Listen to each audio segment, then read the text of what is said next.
Excellencies, ladies and Excellences, mesdames et messieurs, bonjour à tous et je vous souhaite la bienvenue à vous tous à Riyad.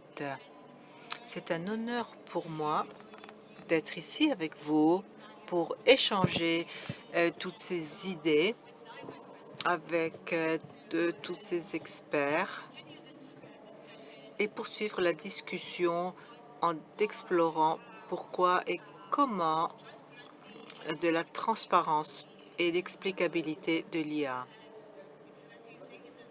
Mesdames et messieurs, Excellences, s'il vous plaît, partagez avec moi, donnez la bienvenue à Monsieur Abdallah Al-Hamadi, président de l'Autorité saoudienne des données et de l'information du Royaume de l'Arabie saoudite, Monsieur Jawad Did, secrétaire général adjoint des affaires économiques et sociales des Nations unies.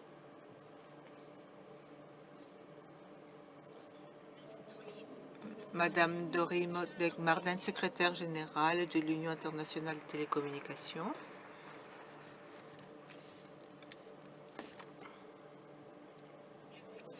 Son Excellence Dr Amal Serchrousri, ministre de la Transition numérique du Maroc.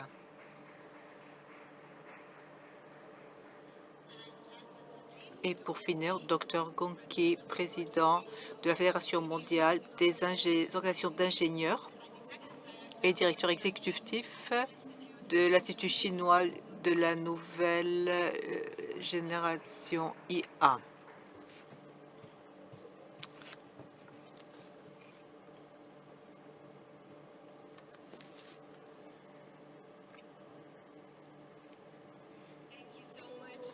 Merci beaucoup pour être ici dans cette séance. Je vais commencer par décrire donc le sujet général de notre session.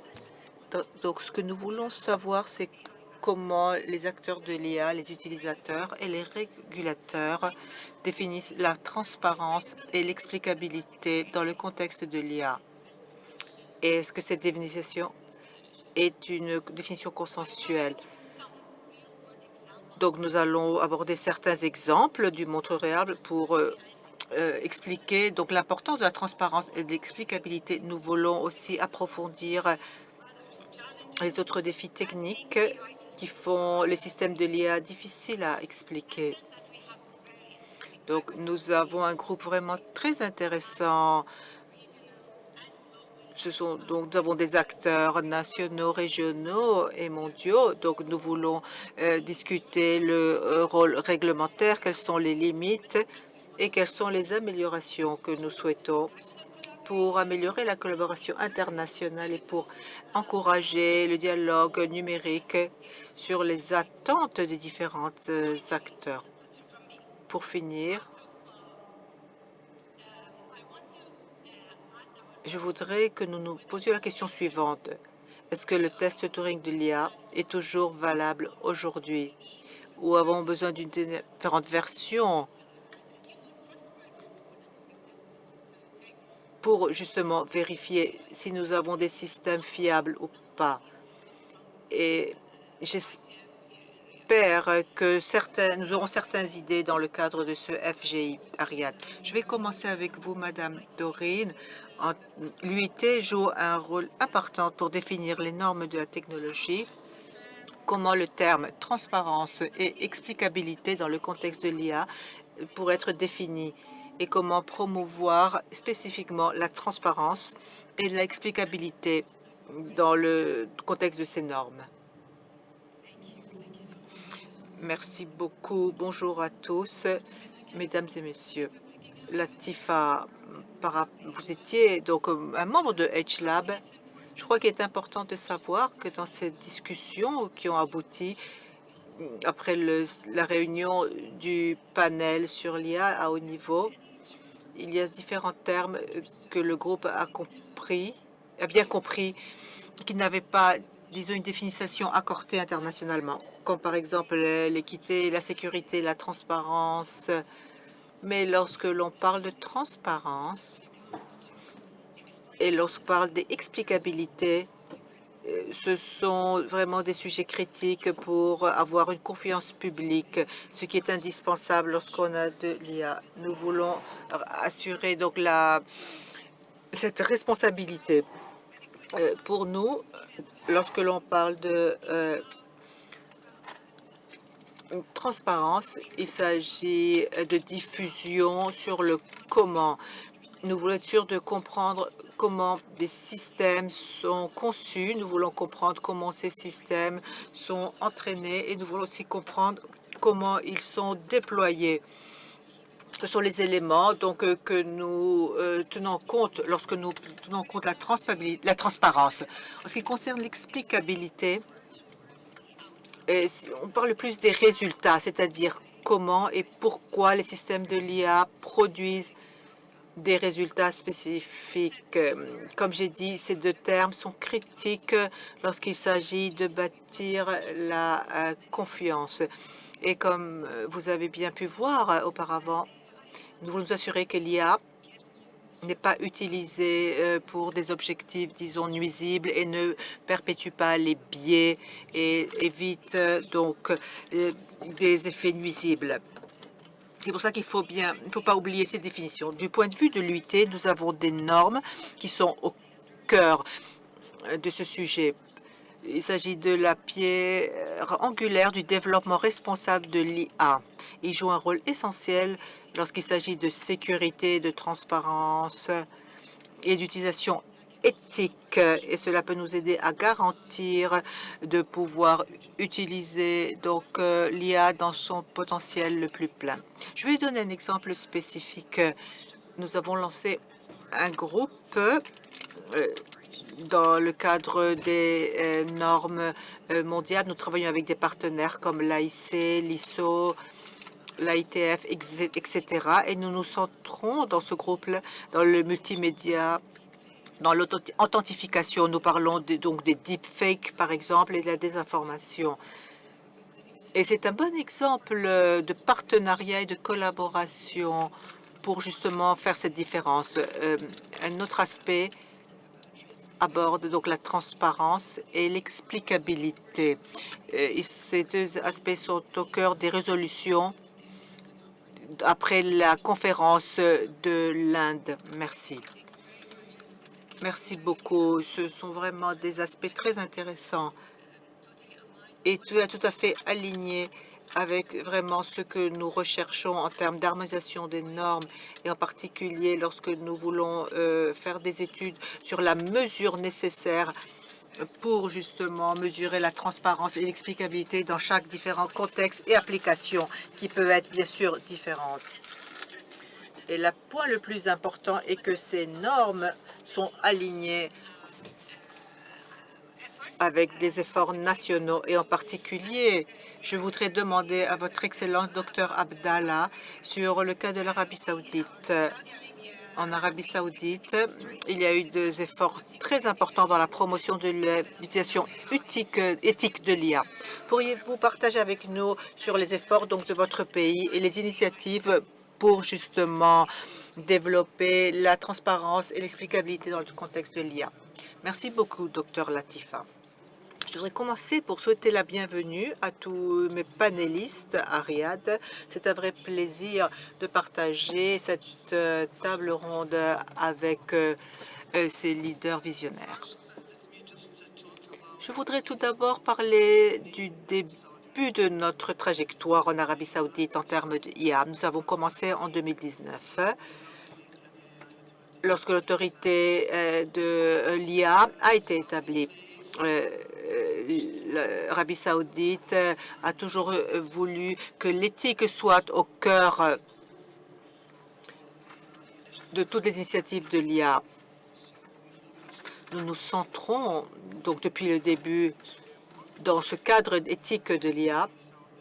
L'Arabie saoudite était les premiers pays à adopter les recommandations de l'UNESCO sur l'éthique de l'IA. Une année après cela, donc lors du sommet international de l'IA, donc en 2022, nous avons annoncé notre cadre national de l'IA éthique et ce cadre était associé avec un programme annoncé, donc aussi la même année. Donc ce programme encourage les entités gouvernementales à s'enregistrer sur une plateforme et à offrir des services et sur la base de leur performance, et on leur donne différents niveaux. Il y a 2 mois, nous avons fêté que 20 entités du secteur privé et public ont obtenu donc ces badges. Dans ce cadre-là aussi, ce cadre de principe de l'IA éthique a été reconnu aussi par l'UIT. Et cela est un témoignage de notre engagement pour nous aligner avec la communauté internationale dans le cadre de ces initiatives. Le gouvernement a aussi introduit une initiative unique qui établit un centre international pour l'IA en termes de recherche et d'éthique. Son Excellence, le ministère Abdullah, vient de nous le présenter, ainsi que le rôle de ce centre. Et l'UNESCO a reconnu ce centre comme un partenaire régional et mondial pour justement développer l'IA localement et mondialement. Il y a quelques jours, l'UNESCO a publié son rapport sur l'IA en Arabie Saoudite et ce rapport souligne des réussites et des initiatives en termes d'IA, d'éthique sur l'IA. Cela est un grand succès pour l'Arabie Saoudite et cela respecte les méthodologies. Merci. Toutes mes félicitations, Votre Excellence, pour toutes ces réussites et pour ces mesures d'incitation donc qui sont développées en Arabie Saoudite concernant l'utilisation éthique de l'IA. Et dans le contexte de la transparence et de l'explicabilité, il est très intéressant toujours de tenir en compte l'aspect culturel et toujours offrir des systèmes d'IA qui sont adaptés au contexte culturel de chaque pays, tout en respectant donc ces points éthiques. En parlant de la culture, nous aimerions savoir, Votre Excellence, Docteur Amal, quel est le point de vue du Maroc? C'est un pays africain, arabe, qui est vraiment dans un carrefour des cultures et aussi très important dans l'échange technologique. Donc, comment le ministère tient compte de ces pratiques éthiques et en particulier lorsqu'il s'agit de transparence et d'explicabilité? Merci. Merci beaucoup pour la question. Le Maroc est un pays, disons, africain et arabe. Nous sommes très proches aussi des États-Unis et de l'Europe. Nous sommes vraiment au carrefour. Le Maroc est aussi très connu comme un pays d'inclusion et de diversité. Dans notre ministère, nous avons différents départements qui sont consacrés à différents aspects. Cela présente un défi donc en termes d'IA, en termes de multilinguisme et de multiculture. Par exemple, lorsque l'on parle de LLM, la technologie qui est la plus répandue, par exemple le ChatGPT ou d'autres outils semblables à ChatGPT, il existe des expériences très intéressantes en Arabie Saoudite, je le sais.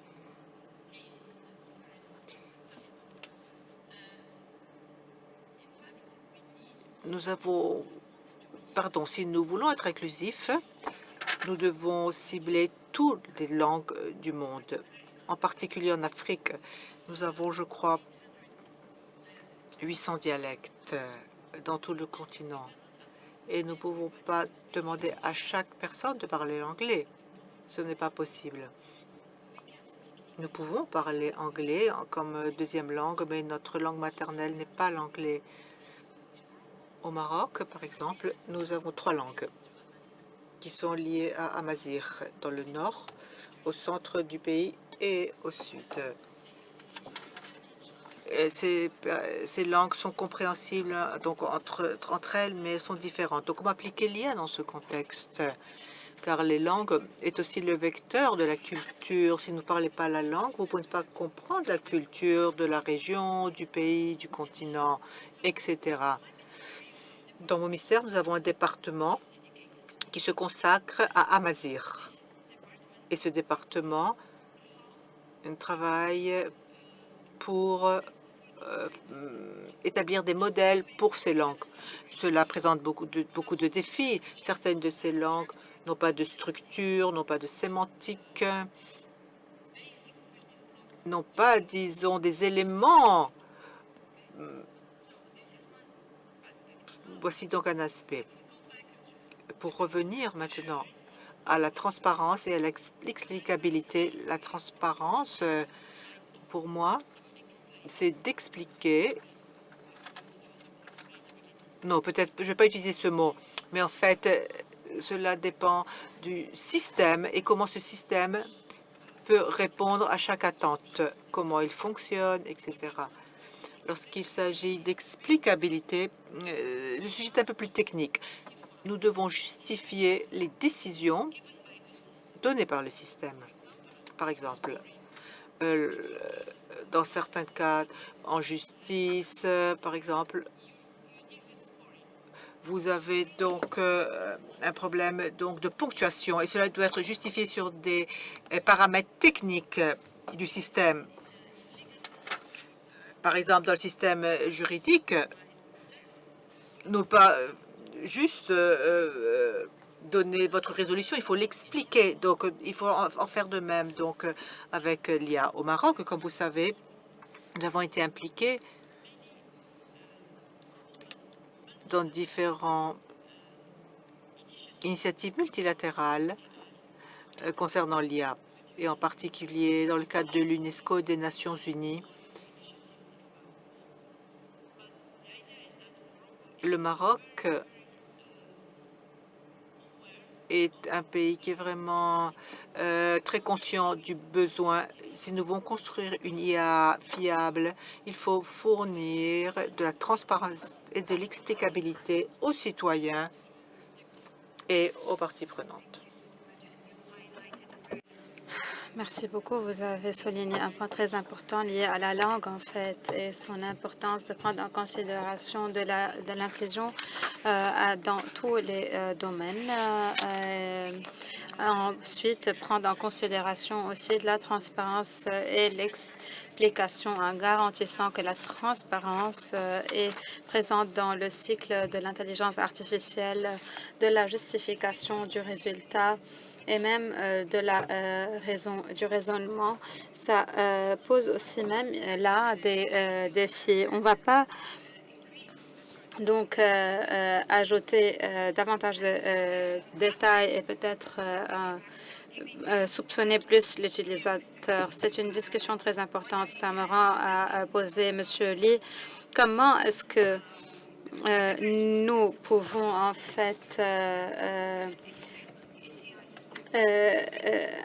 utiliser ces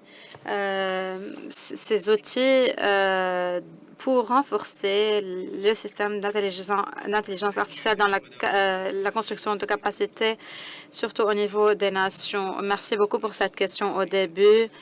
Permettez-moi de vous parler un peu de l'UNDESA. En fait, nous sommes des gardiens de l'agenda de la vision 2030 d'OMD. L'objectif ultime, c'est d'utiliser les États membres, d'aider les États membres à aboutir aux OMD. Et c'est pour cela, dans cet exercice, nous avons besoin des institutions régionaux et nationaux pour pouvoir ensemble accélérer ces efforts. Et c'est pour cela nous devons certainement souligner l'importance de cette technologie d'intelligence artificielle pour stimuler et accélérer les efforts nationaux et régionaux, de même au niveau global. Par exemple, le mois mai dernier, on avait une réunion pour l'ECOSOC qui se concentrait sur comment l'intelligence artificielle peut en fait faire face au développement durable et nous devons donc renforcer la stratégie et les synergies ensemble. Et donc, pour ce qui est de la transparence et de l'explicabilité, en fait, le mois de mai 2024, l'Assemblée générale a adopté deux résolutions essentielles sur la technologie d'intelligence artificielle. Et dans ces résolutions existent des éléments importants et communs et je viens de les partager avec je vais les partager avec les participants. Ils ont souligné l'explicabilité de l'IA pour les efforts nationaux parce que l'explication de l'IA est très essentielle dans le développement des capacités et c'est quand les décisions sont prises, ceci doit être expliqué au public et de cette façon, on peut en fait exploiter ces constitutions publiques et cet enthousiasme donc sera présent chez le public. Deuxièmement, la construction de capacités, en fait, elle doit dépasser et s'élargir pour inclure les dimensions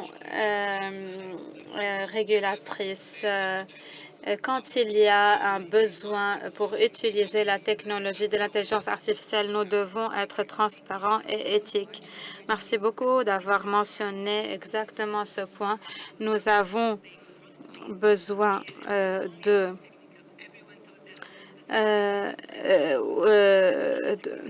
travailler parce que ce forum, il y a quelques-uns qui ont cru que c'est technique, mais non, ce n'est pas technique, ça fait partie du futur. Et tout le monde doit prendre part dans cette conception du futur. Monsieur Gangti, je sais que vous êtes en train de diriger l'institution chinoise de la nouvelle intelligence artificielle et je suis sûre que vous avez leur opinion sur les éthiques de l'intelligence artificielle et sur la construction des capacités ainsi que la transparence garantie dans l'intelligence artificielle. Comment est-ce que vous faites ceci? En se basant sur la révision de mon institution, existe 5 étapes pour promouvoir la transparence ainsi que le déploiement responsable. Nous devons construire un consensus élargi basé sur une approche multipartite, un dialogue multipartite pour engager les leaders, les universitaires, ainsi que la société civile et les décideurs de politique pour créer une compréhension partagée et commune. Et en se basant sur ceci, l'étape suivante sera d'assurer une ligne directive solide sur les standards de la transparence de l'IA pour encourager le développement de pratiques éthiques par le biais d'une approche ouverte comme recommandé par l'UNESCO. Troisièmement, il doit donc avoir une construction de capacité et d'apprentissage de l'intelligence artificielle par le biais d'investigations dans l'éducation et les programmes de formation pour le secteur public et les travailleurs dans le domaine public et les décideurs politiques ainsi que les professionnels. En fait, ceci va leur permettre de mettre en œuvre les lignes directives et les standards. Troisièmement, nous devons développer les outils techniques et méthodologies pour évaluer et vérifier la transparence des systèmes d'IA et finalement promouvoir la collaboration internationale pour établir une interopérabilité sur les meilleures pratiques et normes pour garantir qu'il existe un alignement avec les standards mondiaux. Et ici, le FDGI peut jouer un rôle très important. Merci beaucoup. Vous avez mentionné des points aussi importants. Et ça fait partie, en fait, des recommandations déjà mentionnées. Consensus, voilà, oui, on a besoin d'un consensus. On doit se mettre d'accord sur une politique de dialogue et une concentration sur les conditions nécessaires au niveau mondial et avoir des experts qui peuvent parler des solutions et résoudre les solutions techniques pour une transparence dans l'IA. Et ceci est très important. Nous voulons travailler sur ce sujet et cela nous aidera à répondre et à trouver des solutions des systèmes IA. En parlant de tous ces conditions, nous sommes au Royaume de l'Arabie saoudite. On fait tout notre possible pour garantir ceci sans limiter le potentiel de l'IA. Monsieur Abdallah, comment est-ce que nous sommes en train de faire ceci et comment est-ce qu'on trouve un équilibre entre la gouvernance d'IA en innovant? Comme vous le savez, Dr Latifa, l'IA ou le panorama de l'IA est en train de s'évoluer rapidement. Et cette évolution comprend différentes opportunités ainsi que pose des risques. Notre approche en Arabie saoudite est basée sur un monitoring ou une surveillance continue de l'évolution de l'IA, de ses solutions, et de même dans l'intervention avec les outils de gouvernance nécessaires pour que ces principes soient pris en considération. Alors, l'équilibre est une question sérieuse et nous garantissons aussi que l'innovation va avec ainsi que les outils de gouvernance convenables. Récemment, par exemple, avec les informations, désinformation et cette nouvelle augmentation et hausse dans ces informations erronées, on a introduit des lignes directives deepfake pour que les utilisateurs les prennent en considération. De même, avec les différents modèles de langue et le chat GPT, on a introduit une Gen AI, des lignes directives de cadre de travail, en fait, liées au Gen AI qui aide dans le choix de la méthodologie convenable et la recherche de solutions en prenant en compte les principes éthiques dont on a déjà mentionné. D'autre part, on a introduit au niveau national aussi l'adoption de cadre de travail national de l'IA où, en fait, nous supportons les organisations, les gouvernements et le secteur privé dans l'adoption de l'intelligence artificielle et leurs solutions. Récemment, on a célébré l'établissement de 25 bureaux d'intelligence artificielle et ces bureaux vont en fait s'occuper des régulations et nous prenons en considération, bien sûr, les principes éthiques de l'intelligence artificielle, y compris GenAI et tout. De même, nous avons publié les lignes directives occupationnelles qui citent les lignes directives au département de ressources humaines pour en fait traiter de nouvelles opportunités, de nouveaux titres d'opportunités liés à l'intelligence artificielle, par exemple les analystes de données, les ingénieurs d'intelligence artificielle, la science des données de l'intelligence artificielle. On a en fait mis les critères de performance qui doivent être utilisés pour évaluer le titre de travail. Et d'autre part, on a introduit un cadre de travail académique pour les institutions nationaux afin de garantir que les curriculums sont bien développés, prennent en considération ces lignes directives. On a introduit 8 niveaux. Commençons par l'élémentaire et puis le secondaire et baccalauréat arrivant même au doctorat. Donc l'idée, c'était que les institutions académiques doivent prendre en considération ces lignes directives quand ils introduisent de nouveaux programmes de l'intelligence artificielle. Et finalement, l'introduction ou l'établissement de centres international de recherche d'intelligence artificielle et d'éthique. Et ceci a été en fait été mentionné par l'UNESCO. Ces initiatives mettent l'Arabie saoudite numéro 3 après les États-Unis et le Royaume-Uni selon la politique ou les observateurs de l'OCDE. Ceci montre notre dédication, notre aussi respect et engagement vis-à-vis des règles internationales. Merci beaucoup. En fait, c'est très bien fait.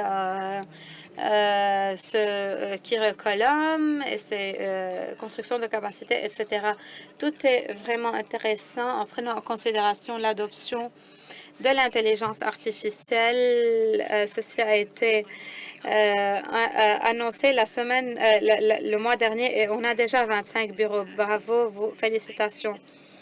Je pense que ceci a montré un exemple comment on peut équilibrer entre l'innovation et l'équilibre. Et bien sûr, nous devons continuer à surveiller nos progrès et les refléter dans les directives.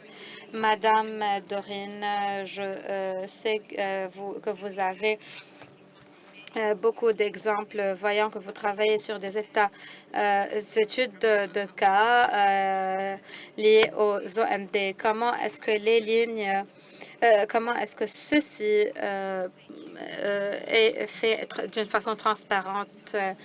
Votre Excellence, juste pour vous mentionner quelques travaux qu'on a fait avec Sadaya dans le domaine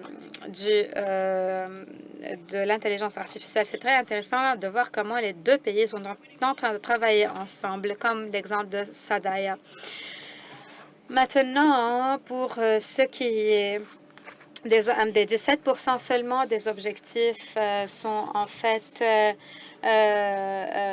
sur la bonne voie, mais en fait, nous pouvons dire, nous sommes optimistes, mais nous sommes loin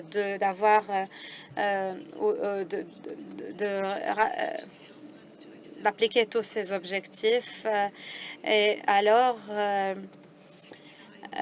près de 169 cibles. Nous sommes en train de faire de notre meilleur et peut-être dans le domaine de l'intelligence artificielle, quand on va couvrir tous les domaines et on couvre ces 70%, on aura fait une grande étape.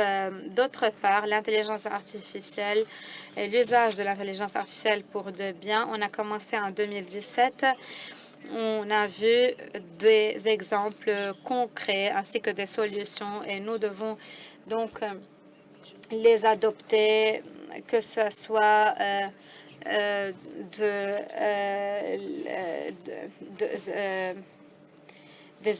des succès dans différents pays, en Inde et même dans la médecine et le travail avec les fermiers. On a un jeune homme qui a travaillé avec l'Afrique de l'Ouest et a travaillé dans l'intelligence artificielle avec eux et donc aussi dans le domaine de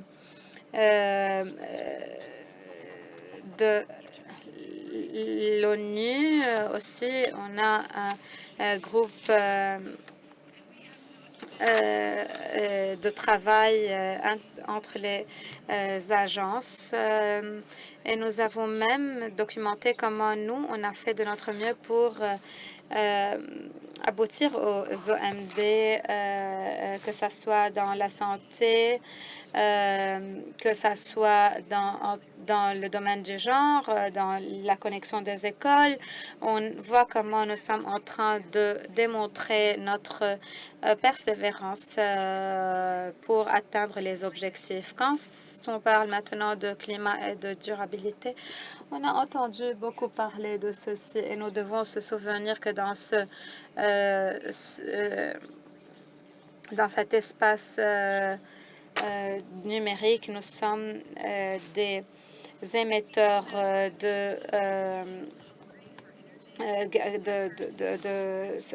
de gaz à effet de serre. Et donc, si l'on utilise bien l'intelligence artificielle, elle peut nous aider à réduire ces émissions de gaz et de 10% même. Et c'est là où nos standards sont critiques. On se concentre sur le développement de standards avec nos partenaires et on a lancé la coalition verte de l'action numérique et on a même la journée numérique avec dans la COP 29, on l'a lancée et en fait, il y a eu près de 60 signataires et alors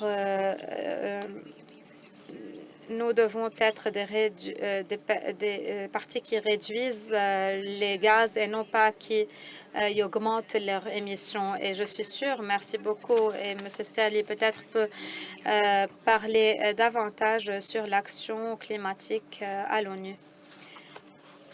Merci beaucoup. Je suis très content d'avoir entendu de Doreen qu'il y a quelques objectifs de l'OMD sont déjà sur la bonne voie. Bien sûr que l'intelligence artificielle peut injecter de nouveaux stimulants, par exemple. Comment est-ce que les technologies de l'intelligence artificielle peuvent nous aider à faire une grande avancée? Alors, les décideurs politiques doivent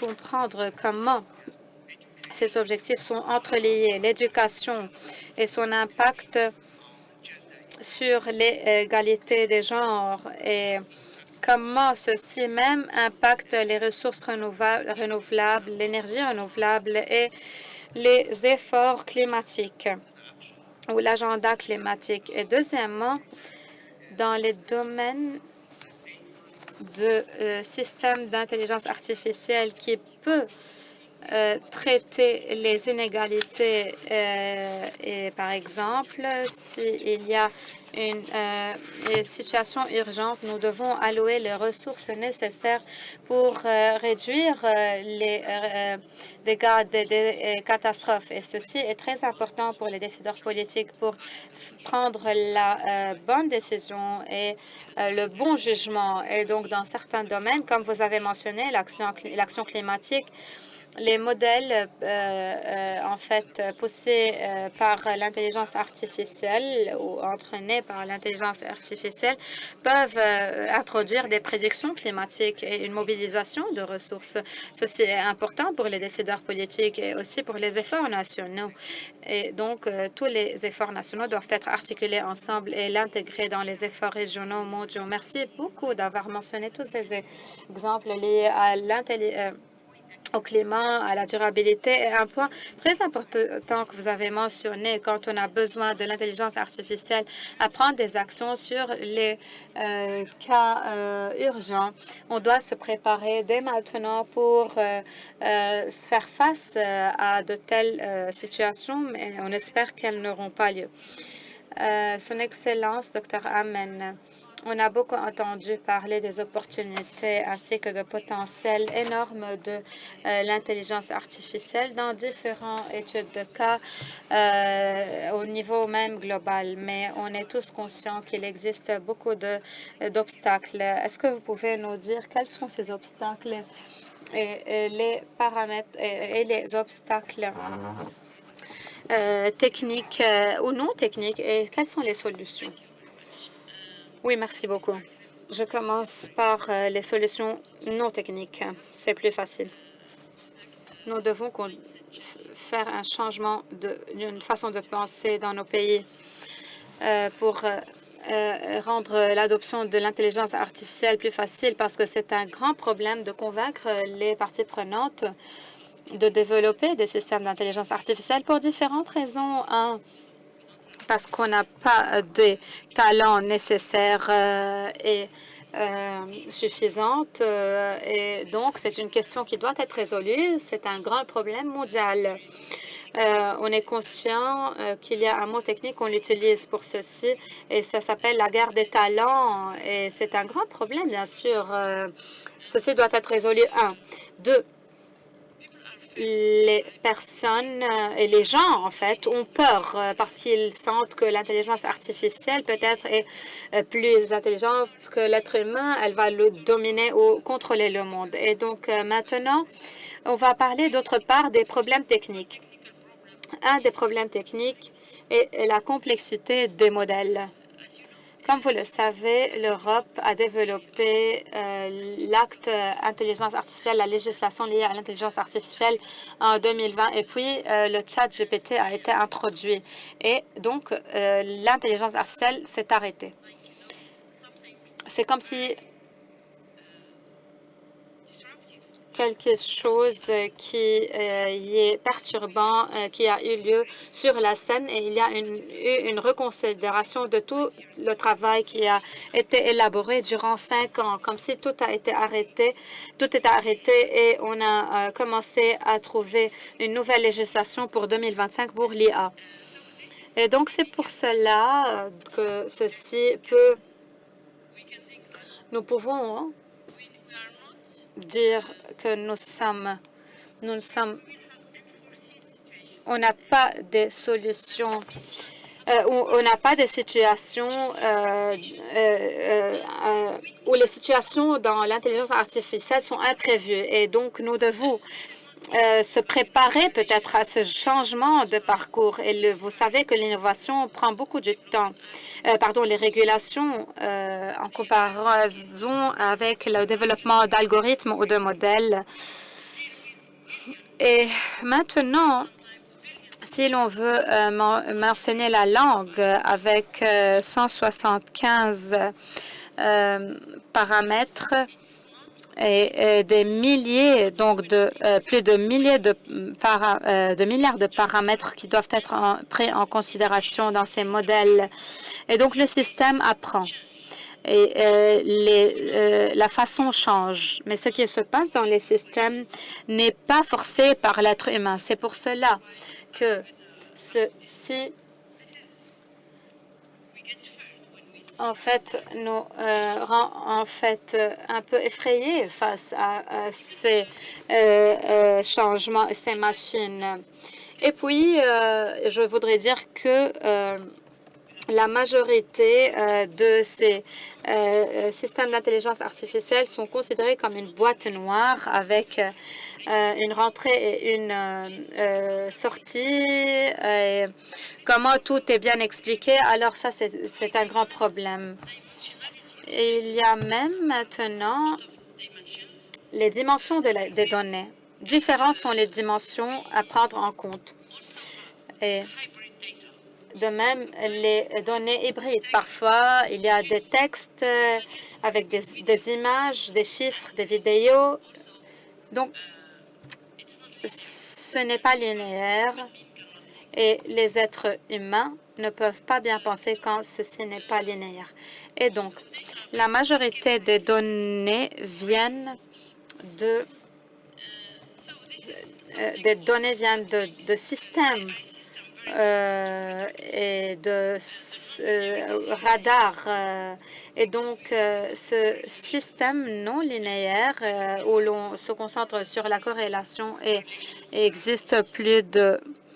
quand il existe plus de 3 corrélations, on est perdu et parfois on arrive à 7. Et donc, toutes ces corrélations dans la prise de décision, et ça nous rend un peu incapables de garantir cette transparence.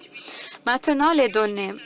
On a besoin des données, un volume de données pour faire un système. Ceci n'est pas vrai parce que quand l'on collecte tout, et on n'a pas besoin donc de tout ça. On a juste besoin de bonnes données et de données qui soient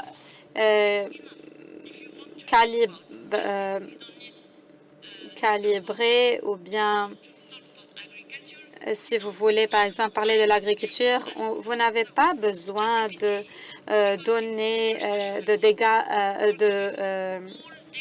données d'exploration de données. Pardon. Donc, pour le chat GPT,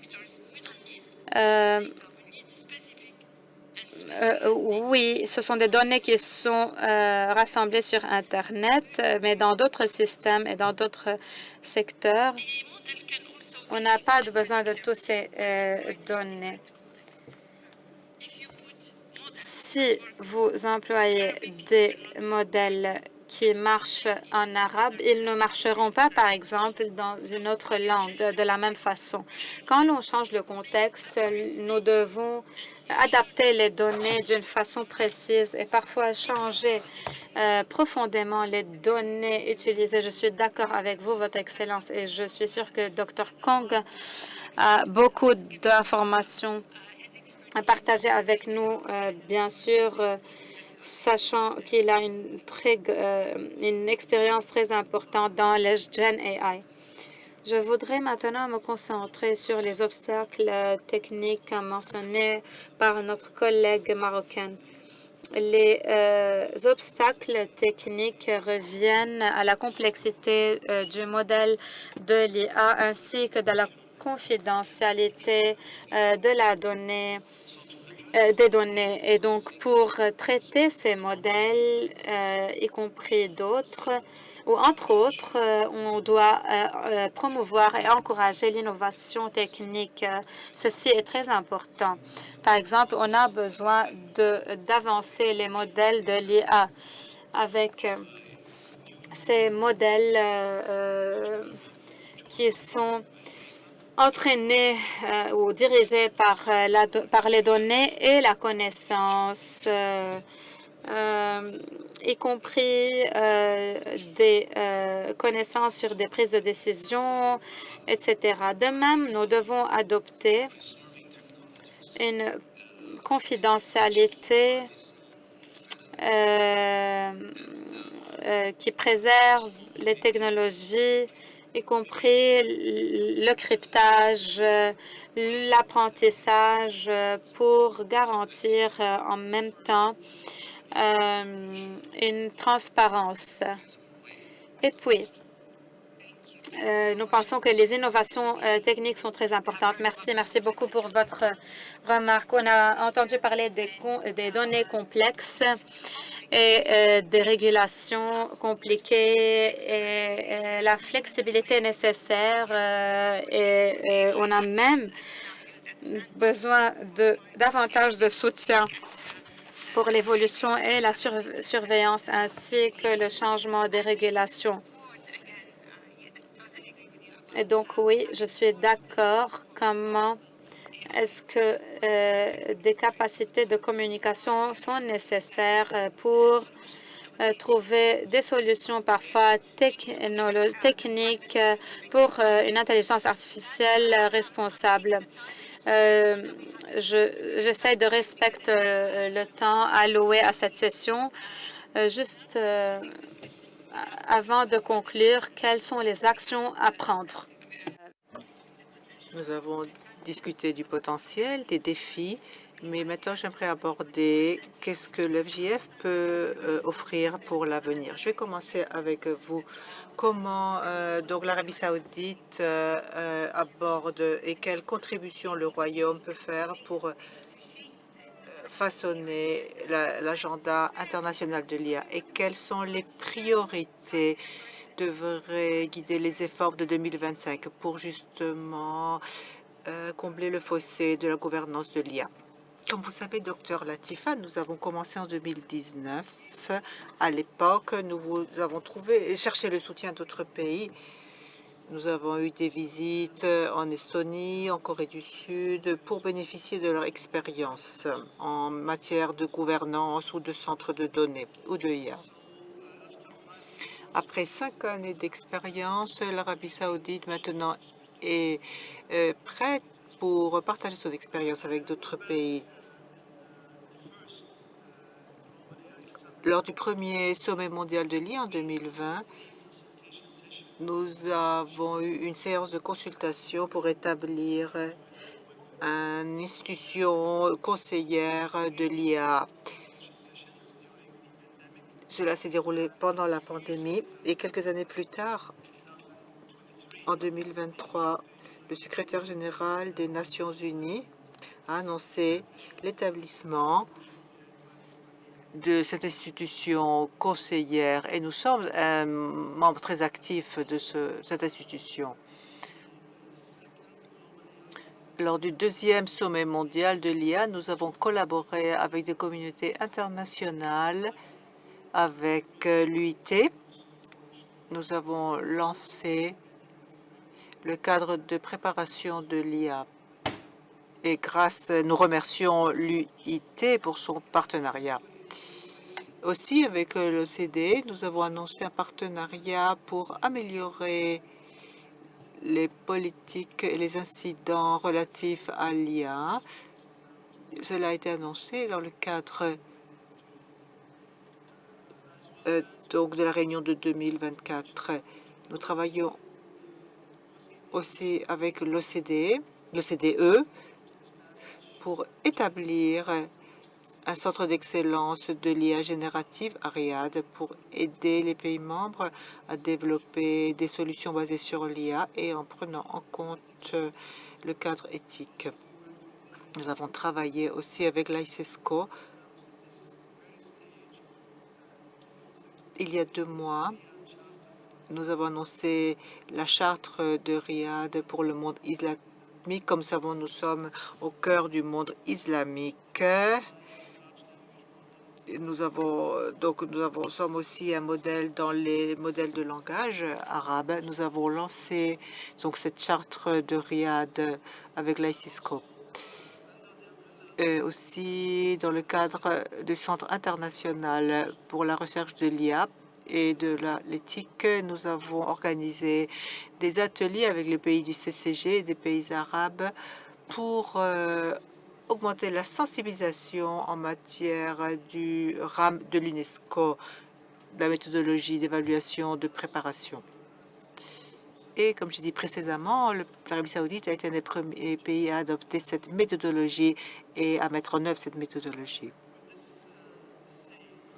Donc, après avoir dit cela, je peux dire que nous sommes très fiers sommes à la tête dans notre région, selon l'index mondial.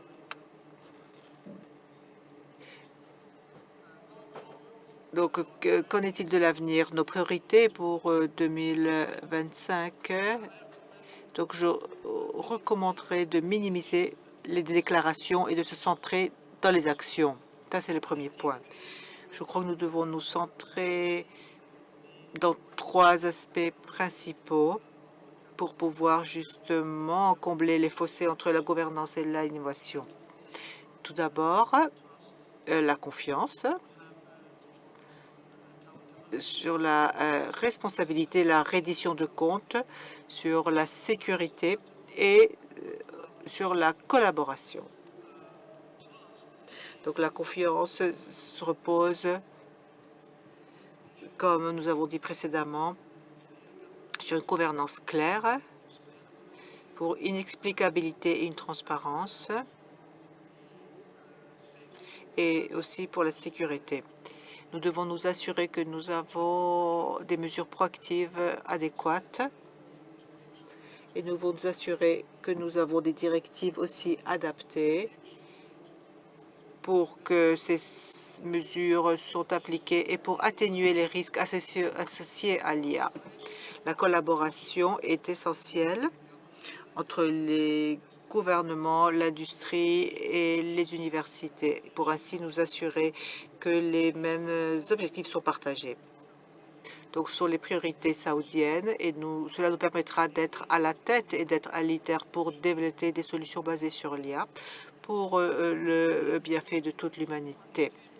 Merci beaucoup, Votre Excellence. Bien sûr, nous allons continuer à échanger notre expérience. Docteur Hamel, pour vous, quelles sont les étapes ou quelles sont les méthodologies qui doivent être priorisées en 2025 pour justement combler ce fossé et accélérer l'utilisation de la transparence et de l'explicabilité dans l'IA? Je voudrais reprendre ce que vient de dire son Excellence Abdullah ce matin. Je trouvais que c'était vraiment très opportun. Il a parlé des algorithmes, de l'informatique et des données. Donc, je voudrais revenir là-dessus. En ce qui concerne, par exemple, l'informatique, nous aimerions, et je pense que nous devrions faire plus avec moins. Avec les données, je crois que c'est la protection des données qui est importante et le calibrage des données. Je pourrais après aborder chaque aspect. Et en ce qui concerne les algorithmes, je veux le connecter avec les modèles.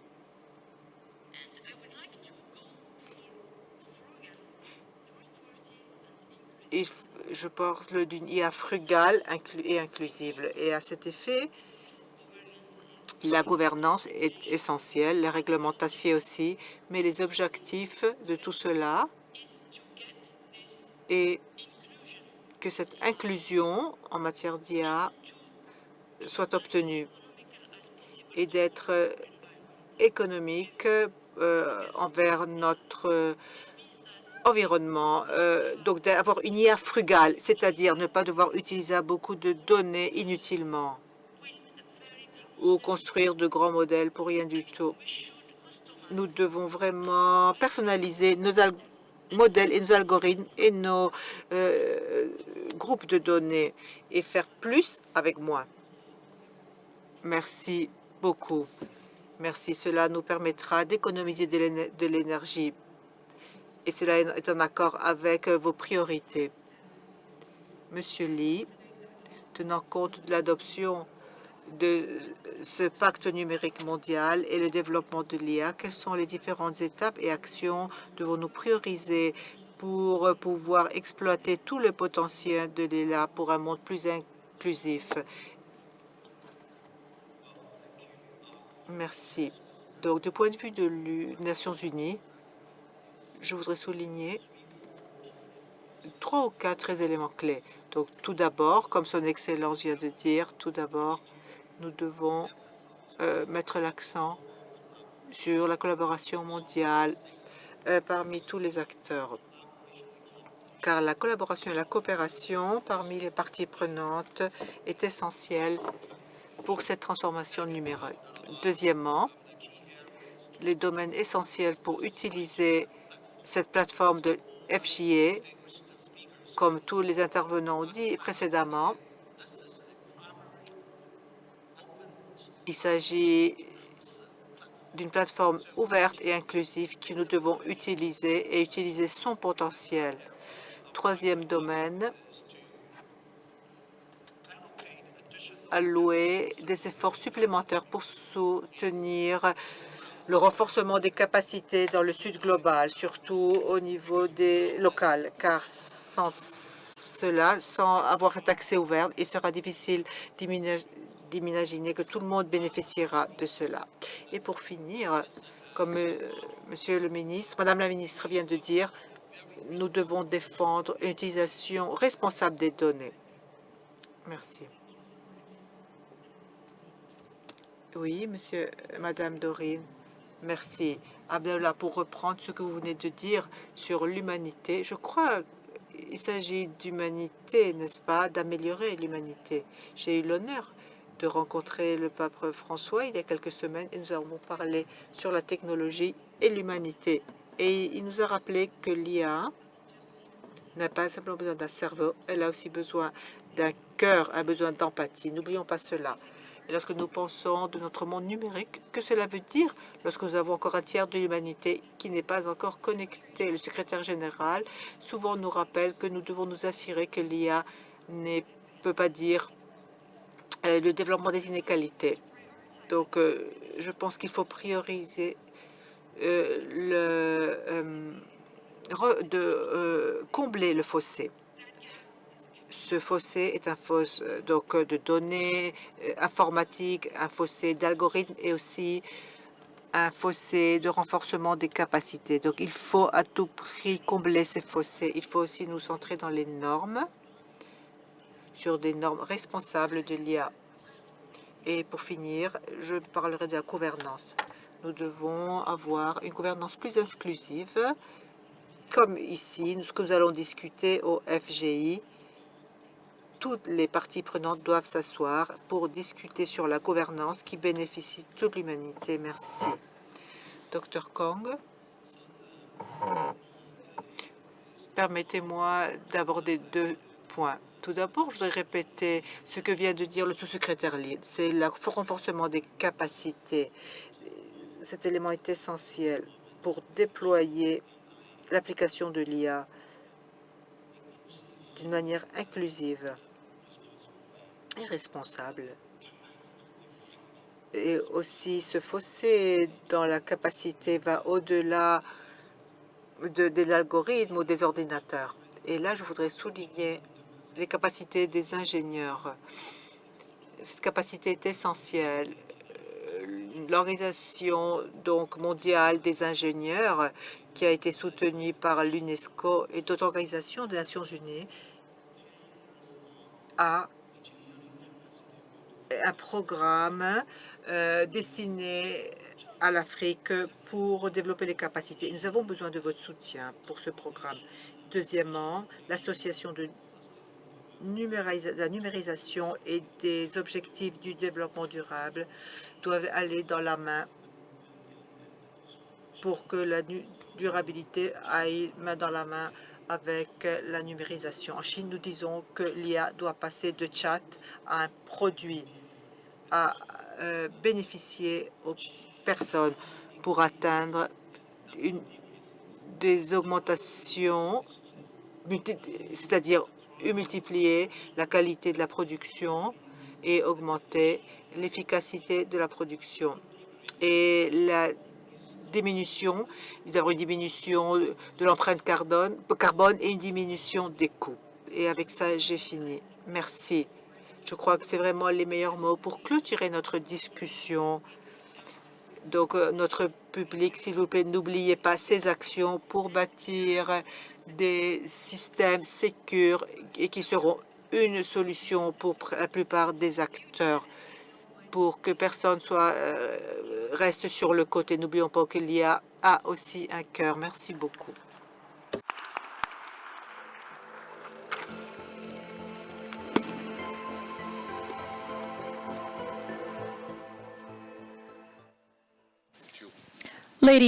Mesdames et messieurs, nous vous invitons maintenant à profiter de votre repas.